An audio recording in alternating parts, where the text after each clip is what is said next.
I wasn't like naturally gifted as a basketball player. I was just blessed with height.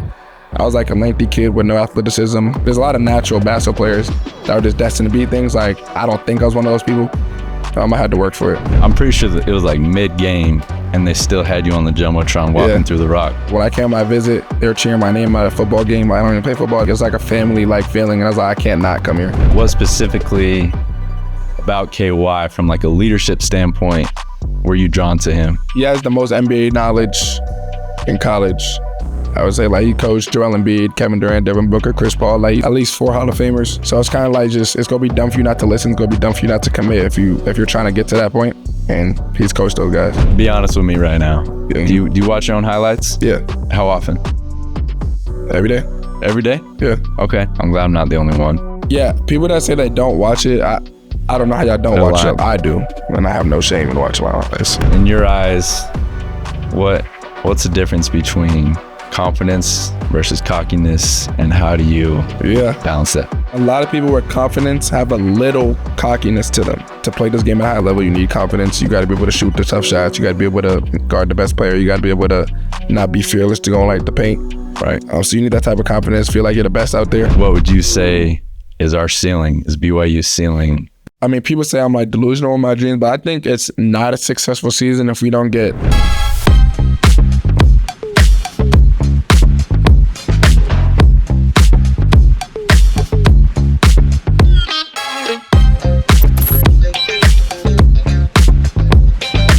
Let's take a quick time out and give a quick shout out to our sponsor, Pennant, where great leadership doesn't stop on the court. Pennant trains and empowers leaders to run local healthcare businesses that create life-changing service in the home health, hospice, home care, and senior living industries. With over 160 companies across the country, supported by a world-class service center of experts, Pennant has hundreds of new life-changing opportunities opening every year. Pennant is searching for driven, mission-minded team members who want to raise their leadership to a higher level. Are you ready to lead with a purpose? Learn more at pennantgroup.com/lead. Let's get back to the pod. What's up, everybody? I'm Jared McGregor. Welcome to Rise and Lead, a deep dive into leadership with some of the biggest names in BYU athletics, from the field, sidelines, to the front offices, brought to you by Pennant, a force for leadership, mentorship, and building what's next. We're super excited to have one of the most exciting players in the country here today, AJ Dybantsa. Appreciate you being here, man. Tell us what's been going on this summer. What you been up to? A lot of work.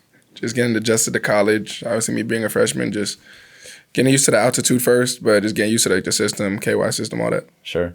What's the biggest difference from high school to college that you've seen so far? Everything's more precise, a lot more detail. High school, I can pretty much do whatever I want. Here, like they got me diving on the floor and everything. So okay. Let them know. Let them know. That's nothing they don't already know. Yeah.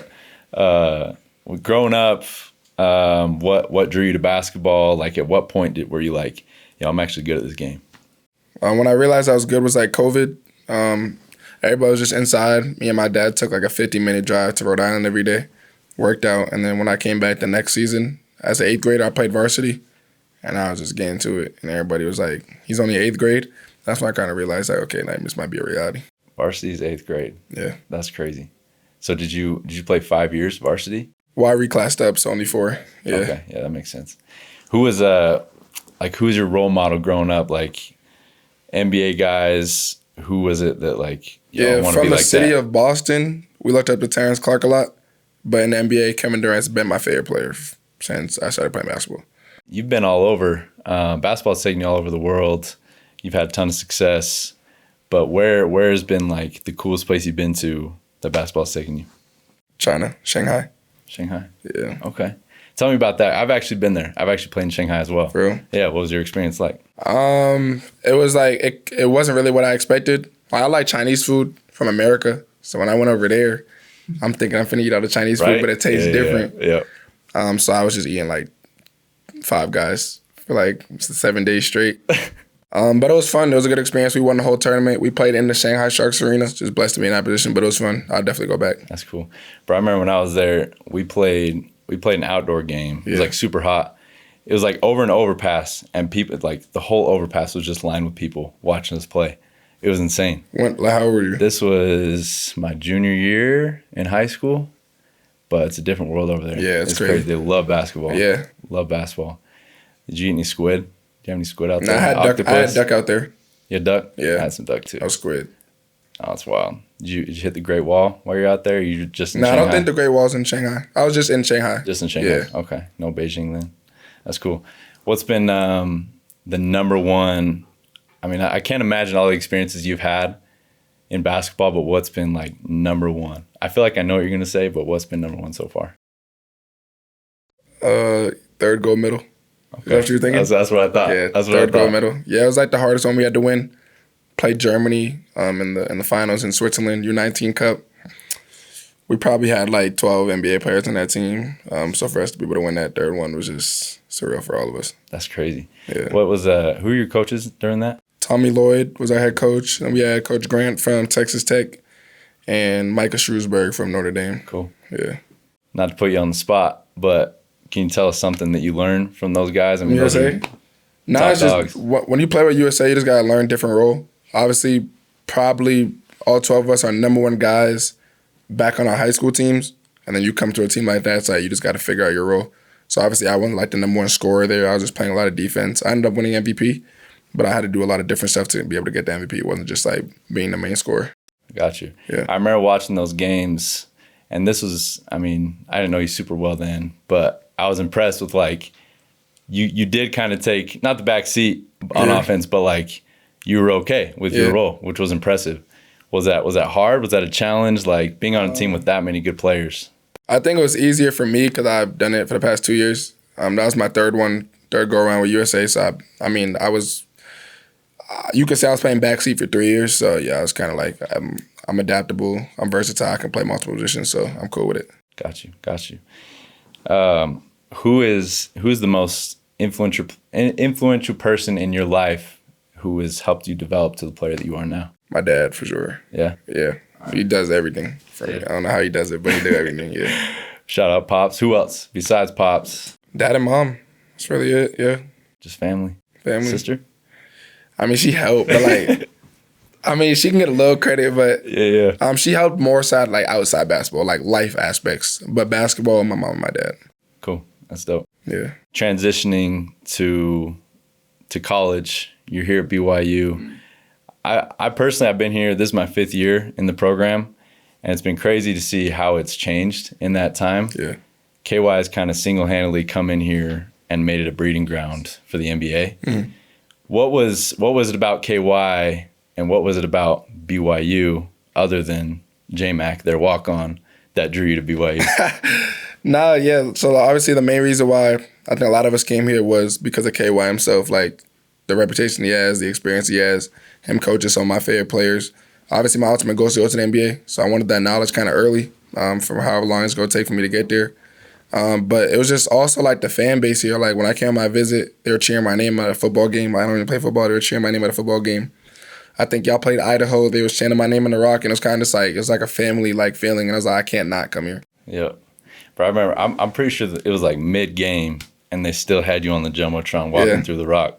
I'm like, yo, we got a game going on right now, but we got all eyes on AJ up in the rock. How was the rock? I mean, obviously you felt loved by him. Yeah. You were in the rock last week, a couple weeks ago. How was that? I love the rock, man. I mean, I try to interact as much as I can with the students. I know like there's like a persona about like high-end athletes that like don't want to like engage with everybody else, but I try to like defeat that stereotype. I try to go in the rock, dap people up, take pictures, and do all that. Right. That's cool, man. That's cool. What specifically about KY from like a leadership standpoint were you drawn to him? I think it was just like he has the most NBA knowledge in college. Mm-hmm. I would say like he coached Joel Embiid, Kevin Durant, Devin Booker, Chris Paul. Like he's coached at least 4 Hall of Famers. So it's kind of like just it's gonna be dumb for you not to listen. It's gonna be dumb for you not to commit if you're trying to get to that point. And he's coached those guys. Right. I think it's impressive, like his diversity and ability to coach many different players. Yeah. You know what I mean? Like I'll say it. Like we have different roles on the team. Yeah. You know, like you're number 1, number 2 option. I'm like at the other end of that. You know, but like you still feel valued. Exactly. Which I think is crazy important for any program. All right, talk to me. I've actually, in your career, in your life, like what's one big challenge that you've faced? Like, yeah, just the biggest challenge you faced in your life. I mean, that's tough because I had two parents, both foreigners. I have two sisters that just raised like all of us like super well. Like I didn't really go through like no hardships as a kid. So my love for the game just came from me loving the game. I know a lot of people have to like, make it out or some stuff like that. Like mine was just pure like love for the game. I really had no like hardships growing up. I think like the hardest times I've had has been on the basketball court, like just dealing with that type of adversity. Yeah. So, like, tell me more about that, like on the basketball court, like what has been one of those challenges for you? Because like we all see, like we see the highlights, we see the dunks, we see all this stuff, but we don't really see like what's actually happening. Like, what's AJ feeling? Yeah, like, I mean, it'll be like a horrible practice or it'll be like a bad playoff run, losing in a championship. Like, I mean, I've lost in the championship many times. ISL is like a league back at home. I've lost in the championship there. Lost in the Peace Jam championship to Night Riders with Oakland Soldiers. So just losing in big games. Yeah. What's the best piece of advice you've ever gotten? LeBron told me find a good business manager. Just so casual. Oh, LeBron told me this. Yeah. I mean, I met a lot of people. So, I mean, LeBron is like, he's LeBron, but a lot of NBA players I look at, like, I'm trying to go to the NBA. So, like, I might eventually play with them or play with them or play against them or play with them. So, it's like, I'm not super starstruck with NBA players, but I'm not super starstruck in person. Like, I met people outside of the NBA, but right. Yeah, he told me to find a good business manager. Okay. Bro, I was about to say, like, with all these people you met, I mean, we can go down the list. What? Book, KD, LeBron. Yeah. I seen you were in a TikTok dance with Shaq. Yeah. Like, what? Like, how did that even happen? I mean, my advisor is Shaq's old advisor. When Shaq was in the NBA, my advisor now was Shaq's advisor. So just a little connection that he did. We shot a commercial together, which will be coming out soon. And he's a character, and he wanted to do some TikTok, so I showed him a couple dances. Yeah. I was about to ask, who showed who the dance? I showed him the dance. You showed him? He really can't dance, but I showed him the dances. Yeah. I mean, you've been here for what? Has it been 4 months, 5 months? Yeah, since around April. there. Since April, yeah. I've been able to see you in practices and in the huddles. And personally, like, shout out to you. I've been impressed with how you carry yourself, how you lead. What does leadership look like for you? Like, what traits do you try to take after for your leadership? Yeah, with me, I'm more of a vocal leader. I talk a lot, especially on the court. I just have a lot of passion for the court. What I do got to work on is, like, my lead by example. Sometimes I'll tell a guy, like, box out, and 2 possessions later, I might be tired, and I'm not crashing the board. That's where, like, something like Richie. Like, Richie's a guy that leads by example, and I'm more of, like, a vocal leader because I'll talk more. But just trying to balance out the two. Shout out to Pennant, one of our sponsors. They take accountability as one of their core values. For you, how do you hold yourself accountable? Just obviously I know where I want to get to. So not trying to shortcut a lot of things. If it's an opportunity to get like 6:30 working, me not being like, nah, I'll do it later, just doing that 6:30 and holding myself accountable. If I'm missing shots and, shots supposed to make, not being like, nah, it's okay. Like, nah, trying to hold myself accountable to go get those extra rebounds, go get everything else. Yeah. So say John Linehan, a.k.a. The Virus, hits you 12 a.m. at night and say, hey, let's get working 6 a.m. tomorrow. You there? I mean, I've done it already. So, yes, I guess He's I'm the king of that. Yeah. Shout out, J.O. Yeah. That's hilarious, bro. So, talking to the younger generation, what advice would you give to the younger generation if they want to get in a position like you? It's crazy. I'm really the younger generation. But to whoever's younger than me, I'll just say, like, I mean, it's very cliche, but it's really like hard work, like, really is like the end all. Like, I wasn't like naturally gifted as a basketball player. I was just blessed with height. I was like a lengthy kid with no athleticism. Me and my dad used to do like hella plyometrics growing up, and I ended up becoming like more versatile. I ended up working on my dribbling skills. I wasn't like a natural. There's a lot of natural basketball players that were just destined to be things. Like, I don't think I was one of those people. I had to work for it. Bro, I would argue that a little bit. From what I see, bro, like obviously there's a lot of work behind the scenes that we don't see, but like, bro, look, it looks so natural. Like, I'm not trying to glaze here, but bro, like, I don't understand. Like, I've tried guarding you, and your steps are so long, your reach is so long, like, impossible to guard. So I mean, it's from like it's patterns. Like it's just from a lot of mobility work, a lot of yoga that I did when I was younger. Just like from me being this tall, like they tried to like my trainers back home tried to take care of my body early, which I'm thankful for. But if you watch, I'll show you my old highlights. It was bad. Like I actually do want to see those. It was we might have to horrible. pull those up. Yeah. So obviously we got a whole season ahead of us. Arguably the biggest season in BYU history. But how does it feel to be in the same conversation as LeBron James, as Kyrie Irving, as Anthony Edwards, as a potential future number 1 pick? I mean, it feels good. Obviously, that's the ultimate goal. I always told like my dad, like making it to the NBA is obviously the goal. Like if you can step foot, you can get opportunity. But me holding that number 1 spot on ESPN for 4 years, I think I was one of a few people to do it. It's also my goal to go number 1 in the draft. So it's a big part for me. Big time. When it's all said and done, like what do you want to be known as? What legacy do you want to leave behind as a player and a person? Yeah, I think my career will be successful if I'm a Hall of Famer.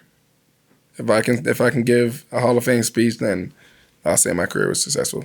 It's big time. Yeah. Championships versus Hall of Fame, like I mean, I would rather be in the Hall of Fame, but championships like there's not a better feeling than championships. But I think I'd rather be in the Hall of Fame because there's only a few that haven't won a championship that's been in the Hall of Fame. I think if you win championships, you're most likely in the Hall of Fame. Facts. All right, in your eyes, who is the best leader of all time? Doesn't have to be basketball. Ooh. Leader all time. Who has the most Super Bowls? Is it Tom Brady? I think it's Tom Brady. Tom Brady? Tom Brady? Yeah. Patrick Mahomes, he's on his way, though. He's coming for him. Yeah, he's on the way. But I'm from Boston, so I'm going Tom Brady. Okay. Go Pats. All right. Which would you rather add to your game? You got Kyrie's handles or you got Shaq's strength? And I'm the same player? The same player. Oh, yeah. Add to your game. Oh, Shaq's strength. Shaq's strength? Yeah. Okay. Why? You're just going to bounce off me. Like, I feel like you're not going to get to Kyrie's handles, but I feel like if you have a decent enough handle, you'll be fine. But if I don't really need handle, if I have that much strength, I can just dribble, and then you won't be able to, like, really foul me because I'll just be that strong. That's actually fact. Yeah. What about Vince Carter's dunk package? Ooh. Or Steph shooting? Steph shooting. Like, if Steph shooting's in the conversation, it's always going to be Steph shooting. Yeah. Yeah, I feel like my dunk package is good enough. It's not better than Vince Carter's, but it'll work. Okay. What about Melo's ISO scoring ability or Prime D Rose athleticism? I do Melo's ISO. Okay. Yeah, I think athleticism can only take you so far. Like, you can get in the paint, but yeah, athleticism. Like you meet like a Rudy Gobert, you meet like a Xavier or a Cable in the paint. It's like you might be up there, but they up there too. But ISO scoring, can't really stop it. He's scoring in the phone booth. Facts, bro. He was so nasty. Yeah. All right, who you got? You got Chino Hills with the Ball Brothers. Yeah. And Big O, or you got 2020 Montverde. 2020 Montverde. Cade. Yeah? Yes. Why? They're just way bigger. Like, the Ball Bros are nice, but all the highlights I've seen is just cherry picking Melo. Lonzo was cold, and they had the Leandro, and they had the big. What was the big's name? Was it? He played at LMU, I think. Yeah, he's nice, but I think like it's tough because you have Cade at the point. Your big is the size of Cade, and then you got Scotty Barnes, Deron Sharp. They just got too many people. Yeah. I got Cade in them. Okay. Yeah. What about Chino Hills versus Rob Wright, Cooper Flag Montverde team? That's your boy. That's your boy. You got to be careful right now. That's a better matchup. And they didn't lose a game. We really should have beat them.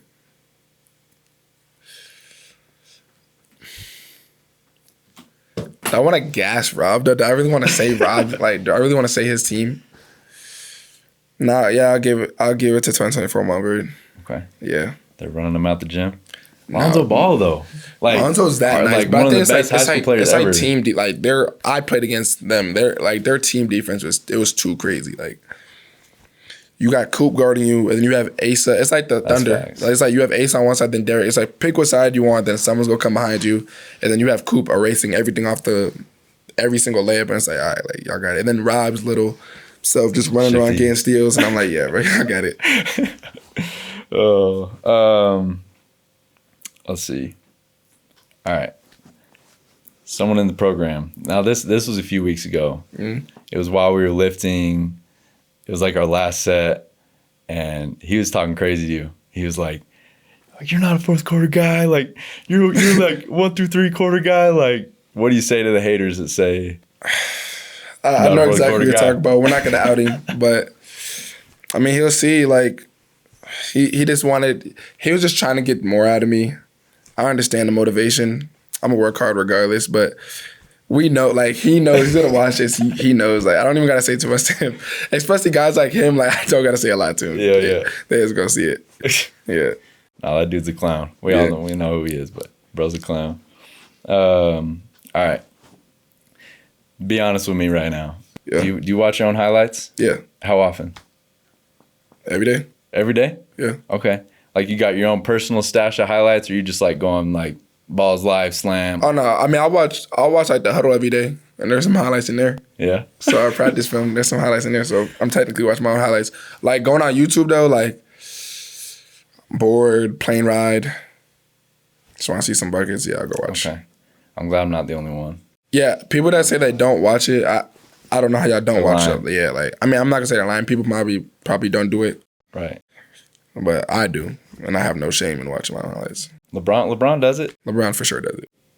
JJ Redick called him out for it too. You remember seeing that clip? No, what'd he say? He was like, LeBron was like, oh, like I stumbled across one of my highlights, and JJ was like, hold on, bro, it's okay. Like you watch your own highlights, it's okay. Yeah. LeBron was like, no, I don't.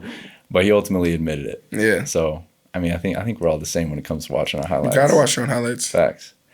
You've done a lot of good for the community too. Mm-hmm. I know you did, what was it, backpack fundraiser out in your hometown. You did something in Jamaica too, right? Same thing. How was that? It was good. I think I was like 6 years old. My dad took me and my sisters to Congo, where he's from, and gave away pens and pencils to his middle school. And since then, I was like, when I have the chance, I'm gonna go do it. And my dad said the same thing. So when I had my first NIL sponsorship, I went to Brockton and Boston. I did one in Provo actually, or around here. Just try to give away books, pens, pencils, school supplies to kids that need it. And then when I had my NIL deal, I was giving out some shoes and, some slides and socks with Nike. Yeah. That's cool. How would you say that like kind of shaped who you are? Like, would you say it changed who you are? Yeah, like, just interacting being with these humble, people. because obviously some of these people don't have the materials to go to school. So me being able to help them, it's like just be humble, just be grateful. Have that gratitude. Yep. That's cool, man. So oftentimes people say leaders are made in the dark. What are some things that you do, whether it's in your daily routine, day-to-day practice? What's something that you do that kind of builds your leadership and builds who you are as a person? It's a good one. I just think because I play basketball damn near every day, so me being on the court and me having to force myself to be a leader, be a vocal leader, and try to lead by examples, ultimately helping me become a better leader. Yeah. And then like in the classroom, trying to like lead group discussions. We have discussion boards for online class. Me and X try to lead those, doing stuff like that. Cool. Your recovery too. You got something on your feet right now. I'm gonna take boots. Yeah, they on right now. Those are tough. I've always wanted to ask you this. That's good. With all the attention that you get and everybody, I mean, I've been to football games with you. Like literally everyone, eyes are turning. Yeah. They're walking in front of you, trying to take pictures and stuff. How do you stay grounded? Like, how do you stay humble through all this attention that you get? Yeah. All the publicity. Tell us about that. I mean, if you met my dad, it'll be an easier answer. But my dad's like not the easiest to deal with. Okay. So he just keeps me founded, keeps me grounded. Yeah, I got you. In your eyes, what's the difference between confidence versus cockiness, and how do you balance that? I mean, you kind of answered it like your dad kind of keeps you. I think everybody, I might be wording this wrong. I think a lot of people with confidence have a little cockiness to them. There's nothing wrong with a little cockiness, but I think when you're like overdoing it, it's kind of like, okay. But like confidence, I think to play this game at a high level, you need confidence. You got to be able to shoot the tough shots. You got to be able to guard the best player. You got to be able to not be fearless to go in like the paint. Right. So you need that type of confidence, feel like you're the best out there. But you can add a little cockiness, be a little delusional. Like, I mean, some people think they're better than like Michael Jordan and stuff. I mean, if that's what you need to get going, then all right. But I think if you have a little cockiness, you could talk some trash while you're in the game, then that's cool. But when you're like overdoing it, that's when I mean, I don't have a problem with it. Right. I mean, you're your own person, but that's when people start being like, okay, you're way too cocky. Right. Wrong with that, because there are so many days where you have a good practice one day and the next day it's just like, yo, that was rough. Yeah. Like that was rough. How do you personally bounce back from like a bad day? I mean, yeah, you just gotta. You can't really think about the past. I know I'm talking to a lot of people that's in the NBA. Like, how are they dealing with college? And they're like, even who you are, like you're gonna have some games where you're not gonna shoot the best. You're not gonna do this.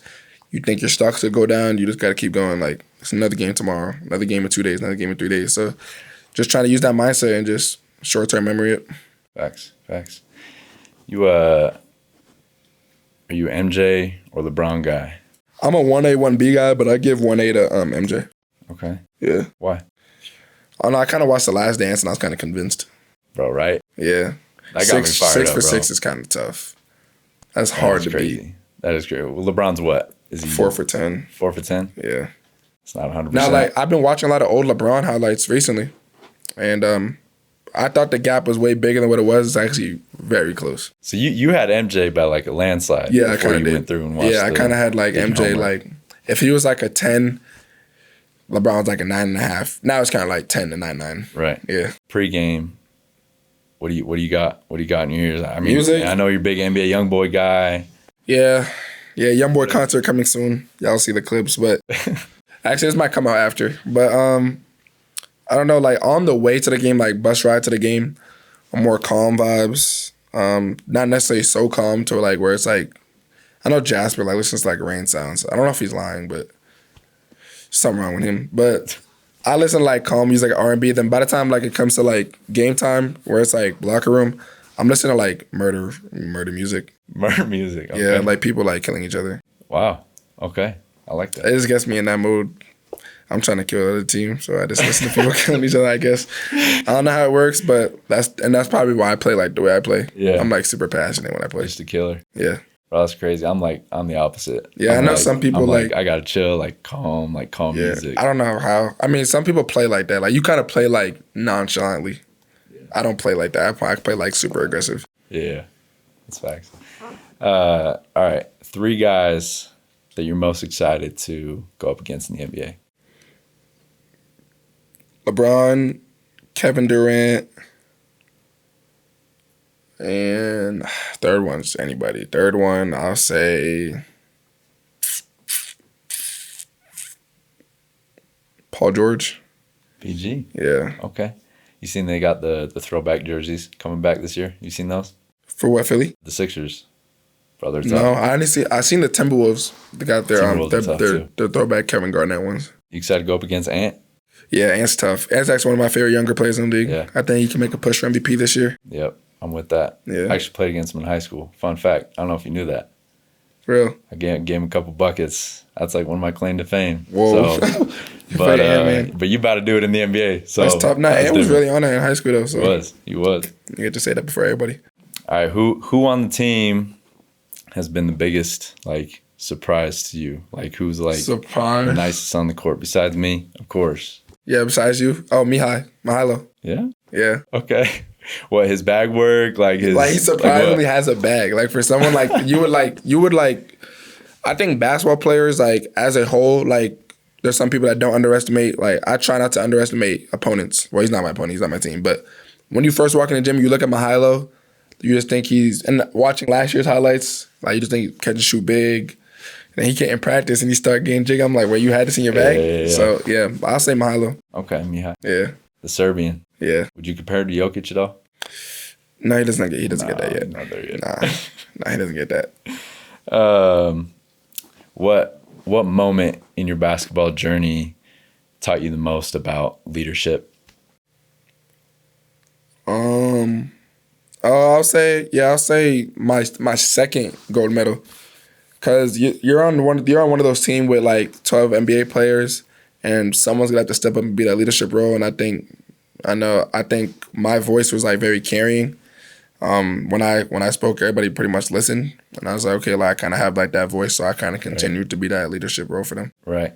Is it ever hard to like, I mean, like you said, with 12 NBA players on one team, are there a lot of egos to like work with? Yeah, like, are y'all like boys? Like, yeah, we're all boys, but at the end of the day, like when we all play basketball, we're all trying to play our best game.